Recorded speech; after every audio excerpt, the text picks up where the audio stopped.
Hello students, my self Kundan Sahu. आज मैं आपको मेटल कटिंग के बारे में जो टॉपिक बचा हुआ है उसके बारे में बताने वाला हूँ। तो हम स्टार्ट करते हैं। आप वाइट बोर्ड में देख सकते हैं।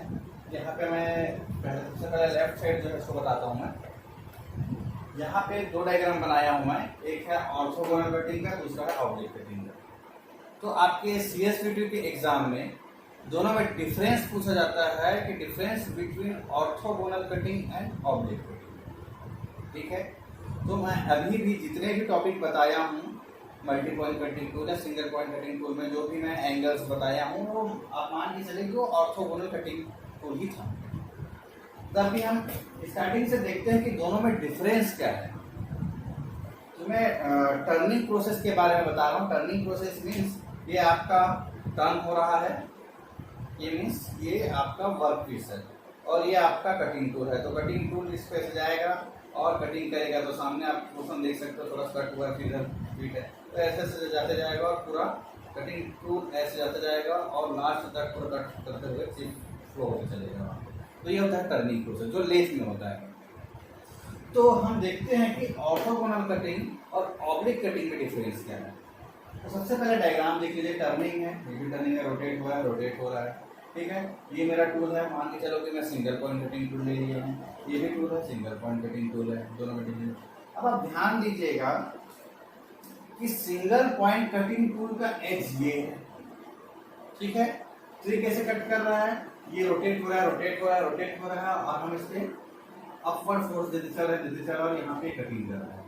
ठीक है, कटिंग कर रहा है और ये डायरेक्शन इसका अपवर्ड के साथ साथ लेफ्टवर्ड मूवमेंट भी जाएगा। मींस ये लेफ्टवर्ड मूवमेंट ये कहलाता है कटिंग वेलोसिटी। तो आप ध्यान दीजिएगा ऑर्थोगोनल कटिंग में जो ये कटिंग एज है, कटिंग एज और कटिंग वेलोसिटी एक दूसरे के परपेंडिकुलर होते हैं। ठीक है, जो कटिंग एज है और कटिंग वेलोसिटी है एक दूसरे के परपेंडिकुलर होता है, जो आपको डायग्राम में दिख रहा है। ठीक है, सिमिलरली मैं ऑब्लिक कटिंग में आ जाऊं तो ऑब्लिक कटिंग में कुछ इंक्लाइन एंगल है और कुछ वेलोसिटी भी रहेगा इसकी।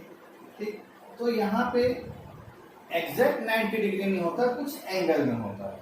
तो पहला डिफरेंस ये था कि ये वेलोसिटी, कटिंग वेलोसिटी और कटिंग एज 90 डिग्री होता है और यहाँ पे कटिंग वेलोसिटी और कटिंग एज 90 डिग्री नहीं होता, कुछ एंगल होता है। पहला डिफरेंस। सिमिलरली आपका जो एज है यहाँ तो कटिंग एज है, कटिंग एज जो कांटेक्ट में आ रहा है ये यहाँ पे एक फ्लैट सरफेस बनाता है। यहाँ पे देखिएगा आपका ये जो हो रहा है ये फ्लैट सरफेस नहीं बनाएगा, हल्का सा इंक्लाइन सरफेस बनाएगा। ये इस टाइप का होगा ये, और ये यहाँ पे कैसा होगा, ऐसा होगा। तो ये आपका ऑब्लिक कटिंग में इस टाइप का एज बनाता है और ऑर्थोगोनल में परपेंडिकुलर एल शेप का बनाता है। तो सेकंड डिफरेंस हो गया। थर्ड डिफरेंस, जब ये कटिंग करेगा तो यहाँ पे चिप निकलेगी, चिप इस फॉर्म में निकलेगी जो 90 डिग्री से होकर निकलेगा, उसके नॉर्मल निकलेगा। ठीक है, और यहाँ पे चिप है कुछ एंगल में। ठीक है, समझना, तीसरा डिफरेंस समझना। चिप यहाँ पे है, नॉर्मल निकलेगा यहाँ पे, और चिप यहाँ पे कुछ एंगल में निकलेगा। ठीक है, तो पहला डिफरेंस था कि कटिंग वेलोसिटी और कटिंग एज परपेंडिकुलर है। यहाँ पे एक flat surface, perpendicular flat surface प्राप्त होता है, यहाँ पे कुछ इंक्लाइंड सरफेस प्राप्त होता है। सिर्फ यहाँ पे डायरेक्शन नॉर्मल होता है। सिर्फ यहाँ पे दो फोर्स होता है, एक कटिंग फोर्स और दूसरा थ्रस्ट फोर्स। कटिंग के आप फोर्स दे रहे हो और थ्रस्ट अपवर्ड फोर्स। ठीक है, कटिंग फोर्स और thrust force. Thrust force upward force हो गया, कटिंग दिया लेफ्ट साइड दिया। और देखिएगा यहाँ पे तीन एंगल होगा एक्स वाई जेड डायरेक्शन में। तो एक्स वाई जेड डायरेक्शन में कटिंग फोर्स तो आपको चाहिए ही, कटिंग फोर्स, थ्रस्ट फोर्स भी आपको चाहिए ही, थ्रस्ट फोर्स, और यहाँ पे कुछ एंगल प्रोवाइड करने के लिए आपको रेडियल फोर्स की आवश्यकता होगी।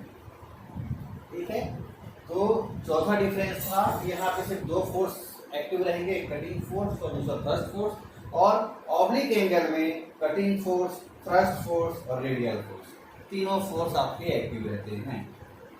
ठीक है, अब यहाँ पे ध्यान दीजिएगा, डायरेक्ट कांटेक्ट हो रहा है, डायरेक्ट कांटेक्ट हो रहा है, मतलब इसमें शियर ज्यादा होगा। शियर क्या होता है कि ये घूमते चलेगा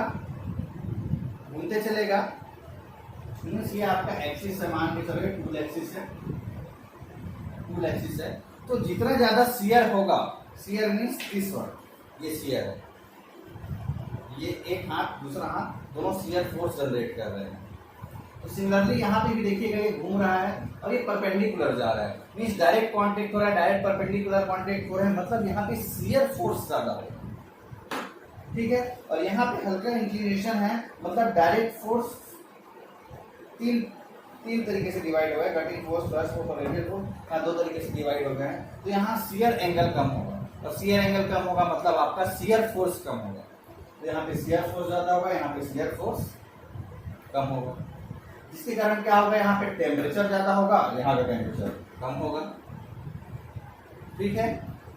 अब टेम्परेचर ज्यादा होगा, यहाँ पे टेम्परेचर कम होगा, मतलब आपको कटिंग फ्लूइड की आवश्यकता होगी। मतलब टेम्परेचर ज्यादा होगा मतलब एक टाइम बाद आपका ये टूल जल्दी खराब होगा, जल्दी डिस्ट्रॉय होगा, और ये टूल एक टाइम बाद खराब होगा। मीन्स टूल खराब होगा मतलब ये सरफेस फिनिश इसका बहुत जल्दी जाएगा, बहुत जल्दी रफ होगा, और इसका सरफेस फिनिश अच्छा बना रहेगा। तो ये है बेसिकली डिफरेंस। तो मैं डायग्राम के थ्रू समझा दिया हूँ डिफरेंस क्या है। तो जब ये डायग्राम बनाओगे तो आपको पूरा चीज क्लियर हो जाएगा। पहला है cutting velocity, cutting edge perpendicular होता है, यहाँ पे परपेंडिकुलर नहीं होता है, 2 फोर्स होते हैं, यहाँ पे 3 फोर्स होते हैं। शियर फोर्स से टेम्परेचर ले लिए हम और उसका सरफेस फिनिश ले लिए। तो ये सब चीज है, दोनों में डिफरेंस है, जो 5 नंबर में कन्फर्म पूछा जाएगा। तो ये आपको अच्छे से याद करना है और अच्छे से समझना है, ठीक है। तो ये था आपका ऑर्थोगोनल कटिंग और ऑब्लिक कटिंग। अब नेक्स्ट टॉपिक पे आते हैं हम, टूल वियर। तो मैं आपको मैकेनिक्स ऑफ टूल वियर पढ़ाया था, जिसमें adhesion wear, diffusion wear, fatigue wear था, ऐसे 5 टाइप्स थे। तो अब हम आते हैं types of tool wear. Types of tool wear में क्या होता है, सपोज ये मेरा टूल है, ये मेरा वर्कपीस, टूल को मैं वर्कपीस पे एंटर कर रहा हूँ, मतलब प्रोसेस स्टार्ट कर रहा हूँ। ये अपर पोर्शन आपका रेक एंगल वाला होता है, डाउन ऑर्थोगोनल कटिंग की बात कर रहा हूँ ना मैं। ये आपका रेक एंगल है, ये आपका फ्लैंक है, ये रेंस एंगल है, नीचे वाला फ्लैंक पोर्शन है, रेक सरफेस, फ्लैंक सरफेस।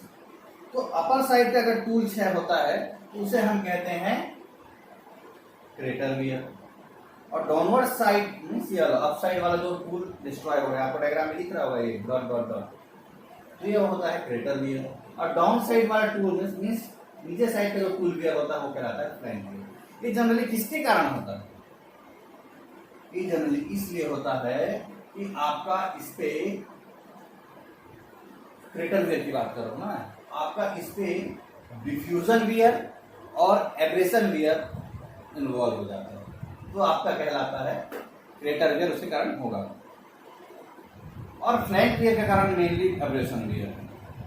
तो ये चीज आपको ध्यान में रखना है, क्रेटर वियर क्या होता है, फ्लैंक वियर क्या होता है, दोनों में टूल वियर है, बट मैकेनिक्स डिफरेंट मैकेनिक्स के कारण डिफरेंट पोर्शन आपका वीक हो रहा है और डिस्ट्रॉय हो रहा है। अपर पोर्शन वीक हुआ तो crater wear, lower portion weak हुआ तो फ्लैंक वियर। तो ये था आपका टूल वियर।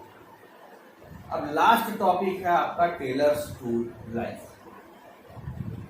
टेलर्स एक साइंटिस्ट थे जिन्होंने क्या किया कि टूल लाइफ कैसे डिपेंड रहती है, किस पे डिपेंड रहती है, उसके लिए एक इक्वेशन दी, और वो इक्वेशन ये था Vt⁴ c। V क्या है, कटिंग वेलोसिटी है जो mm पर मिनट में है, T है टूल लाइफ जो मिनट में है, और C है टूल कांस्टेंट, और M है टूल एक्सपोनेंट, जो M की वैल्यू डिफरेंट मटेरियल के लिए डिफरेंट होती है। हम अगर लॉग ले लें, log V plus n log T is equal to log C। इसको जनरली इसका यूज न्यूमेरिकल सॉल्व करने में होता है। सपोज आपको दे दिया है कटिंग वेलोसिटी V की कुछ वैल्यू दे दी है, ठीक है। सपोज मान के चलो कि मैं 2 टूल ले रहा हूँ, एक स्टील ले रहा हूँ और एक कार्बाइड टूल ले रहा हूँ, ठीक है। तो इस टूल की कुछ वेलोसिटी दे दी है mm पर मिनट में, और उसकी टूल लाइफ दे दी है, उसका m दे दिया है, उसका c दे दिया है। सिमिलरली आपका कार्बाइड टूल का सिर्फ b दिया है, t नहीं दिया है, और आपका c कांस्टेंट, तो दोनों के लिए सेम रहेगा।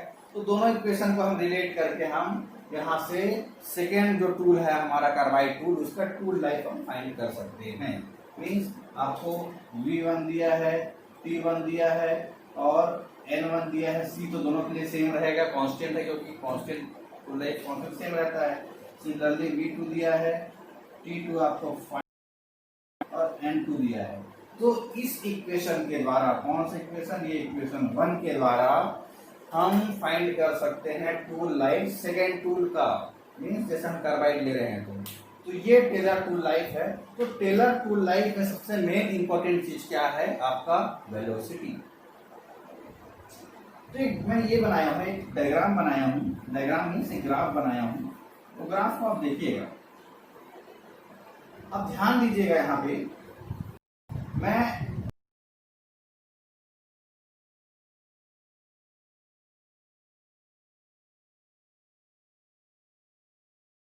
आप स्टार्टिंग या मेरा टूल है, ये मेरा वर्क पीस है। स्टार्टिंग कंडीशन में क्या है, वेलोसिटी 0 रहेगी। स्टार्टिंग कंडीशन में अगर मतलब वेलोसिटी 0 है स्टार्टिंग कंडीशन में, हम जस्ट अपोजिट देते हैं। स्टार्टिंग कंडीशन में सपोज मान के चलो कि टूल लाइफ अधिक है, आप यूज ही नहीं कर रहे हो, अगर टूल लाइफ तो उसके अधिक ही रहेगी। टूल लाइफ बहुत ज्यादा चलेगा। टूल लाइफ ज्यादा कब चलेगा, जब इसको आप यूज नहीं करोगे, इसका उपयोग नहीं करोगे। उपयोग कैसे नहीं करोगे, जब उपयोग नहीं करोगे उसमें वेलोसिटी नेग्लिजिबल रहेगी। तो नेग्लिजिबल या स्टार्टिंग कंडीशन में वेलोसिटी में टूल लाइफ बहुत ज्यादा रहती है। मीन्स आप वेलोसिटी का उपयोग कर ही नहीं रहे हो तो टूल लाइफ बहुत ज्यादा रहेगी। और जैसे जैसे वेलोसिटी बढ़ते चलेगी, वेलोसिटी टाइम बढ़ते चलेगा, तो टूल लाइफ उसकी कम होती चलेगी। तो देखिए यहाँ पे वेलोसिटी बहुत अधिक है तो उसकी टूल लाइफ कम है। अब वेलोसिटी कम हो रही तो टूल लाइफ बढ़ती चल रही है। ऑब्वियस सी बात है, जैसे आप एक पेंसिल आपके टूल उसको लिख रहे हो, तो स्टार्टिंग कंडीशन में पेंसिल की लीड अच्छी रहती है। मीन्स आप उसका वेलोसिटी यूज नहीं कर रहे हो, उसमें कोई उपयोग नहीं कर रहे हो, कुछ उसका यूज नहीं कर रहे हो, तो उसकी टूल लाइफ मतलब उस पेंसिल की लाइफ बहुत अधिक रहेगी। जैसे जैसे पेंसिल को लिखते चलोगे, उसकी पेंसिल की नीब की लाइफ कम होती चलेगी। मीन्स उसका उपयोग करते चलोगे तो लाइफ उसकी कम होती चलेगी। जैसे आप कपड़ा पहनते हो, कपड़ा स्टार्टिंग में उसकी लाइफ बहुत रहेगी, जैसे उसका उपयोग करोगे तो उसकी लाइफ कम होती चलेगी। तो यही है आपका टेलर्स टूल लाइफ, जो सबसे अधिक यूज होता है, उसका उपयोग होता है, उसके वेलोसिटी पे डिपेंड रहता है।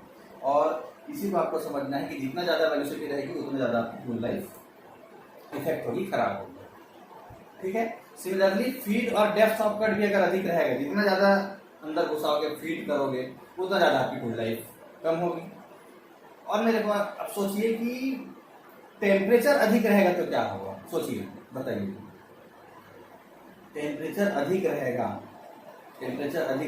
फिर भाई क्या कंडीशन आएगा आपका, केमिकल कंडीशन। मतलब उस कंडीशन में भी आपका टूल गियर अधिक होगा। ठीक है। उसके लिए आपको कटिंग टूल की जरूरत पड़ेगी। इंटरमीडिएट कट, अचानक कटिंग कर रहा है, ऐसा झटके से कर रहे हो, तो वहां पे भी आपकी टूल लाइफ कम होगी, इंटरमीडिएट कट। ठीक। तो ये सब कंडीशंस हैं जो आपको इफेक्ट करेगी, आपके वर्क पीस पे इफेक्ट करेगी, आपके टूल पे इफेक्ट करेगी। ये सब कंडीशंस हैं जिसको आपको अच्छे से समझना है और जो आपको नोट्स में दिया गया है। तो यहाँ पे आपका यूनिट 1 कंप्लीट होता है। और अगर कुछ डाउट हो तो मुझे आप व्हाट्सअप भी कर सकते हैं कि यहाँ पे डाउट है। ओके, आज के लिए बस इतना ही। Thank you.